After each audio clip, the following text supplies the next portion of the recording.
Dans le canton de Vaud, les jeunes devront bientôt étudier 4 ans au lieu de 3 pour obtenir leur maturité fédérale. Même s'il n'était pas favorable à cette augmentation, le Conseil d'État l'a annoncé hier, répondant ainsi à une demande de la Confédération d'harmoniser la durée des études gymnasiales, qui varie actuellement de 3 à 5 ans suivant les cantons. C'est un gros chantier qui doit être mis en œuvre, bousculant l'organisation des études et impliquant des dépenses importantes, tant du point de vue du personnel que de celui des infrastructures. Et on va en parler avec vous. Julien Beauvais, bonsoir. Bonsoir. Vous êtes enseignant à Lausanne, nouvellement en poste dans un gymnase. Oui, j'ai quitté l'établissement primaire et secondaire PF Ramu et depuis la dernière rentrée, j'enseigne au gymnase de Renault, à Renault, où j'ai un petit peu moins de période et puis un salaire un petit peu meilleur, raison de cette réorientation. Mais alors, si j'avais su que Berdo allait faire cette annonce, mais alors je serais resté à Bellevaux. Hein. Non, franchement, celui-ci, il aurait mieux fait de rester opticien, je trouve. Alors, c'est Frédéric Borloo qui a annoncé cette réforme. Et à vous entendre, vous ne la soutenez pas vraiment? Ben non, mais moi, j'ai passé tout l'été à me faire mon programme de saignement sur 3 ans. J'ai tout organisé pour être... Pour être tranquille? Non, pour être organisé. Et puis alors là, il aimerait que je chamboule tout du jour au lendemain. Bon, du jour au lendemain, on parle d'une mise en œuvre d'ici une dizaine d'années. Hein. Ben, c'est du jour au lendemain. Non, surtout que dans une dizaine d'années, non, je serai toujours pas à la retraite. Donc, Bon, qu'est-ce qui vous dérange, à part que ça bouscule votre organisation? ben, moi, j'enseigne le français. Hein. Et puis alors, il faut savoir qu'au gymnase, le français, c'est essentiellement du français 2, c'est-à-dire les livres. Ouais. Hein, étant donné que les élèves, en général, ils ont déjà vu tout ce qui est grammaire, orthographe, vogue, puis conjugaison, c'est-à-dire le français 1 pendant qu'ils étaient au collège. Donc, c'est du français 2. Donc, nous, les enseignants de français, on doit choisir une vingtaine de livres qu'on doit, nous aussi, avoir lus. Hein. Oui, pour pouvoir animer les discussions de classe, problématiser. Alors ça, c'est dans mon cahier des charges. Je ne vais pas encore aller voir ce que ça voulait dire.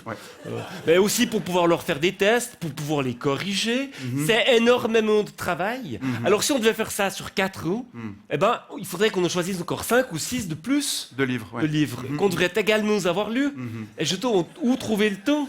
Et sans compter que, je m'excuse, mais l'offre de livres à lire au gymnase, elle est quand même limitée.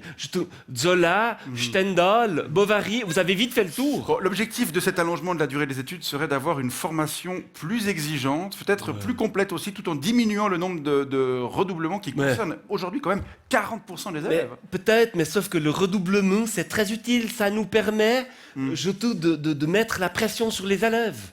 Oui, hein, Joachim, il faut que tu t'appliques maintenant, sinon tu vas devoir tout recommencer l'année depuis le début. Oui, on doit garder cet outil pédagogique. Pression comme ça, Mais non, c'est pédagogique. Oui.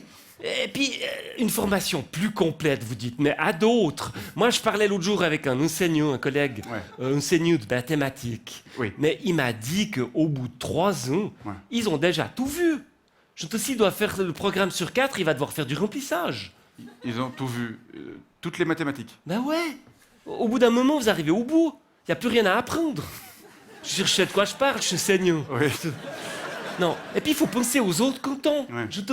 Déjà que les Vaudois sont de loin les élèves les mieux formés. Alors, ça, c'est pas tout à fait vrai. Hein. Si. Non. Si on leur bourre le crâne encore plus une année, ça sera vache pour les autres élèves des autres cantons qui passeront encore plus pour des ploucs comparativement.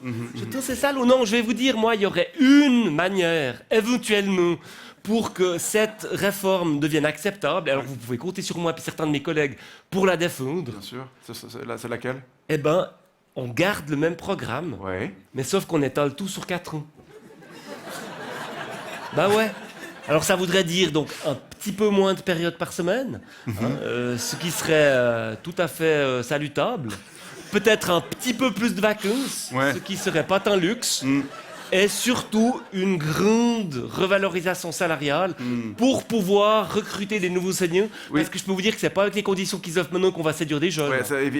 C'est vrai qu'il en faudra sans doute près d'un tiers de plus. Hein. Ben ouais, c'est mathématique. À moins qu'on augmente leur charge de travail.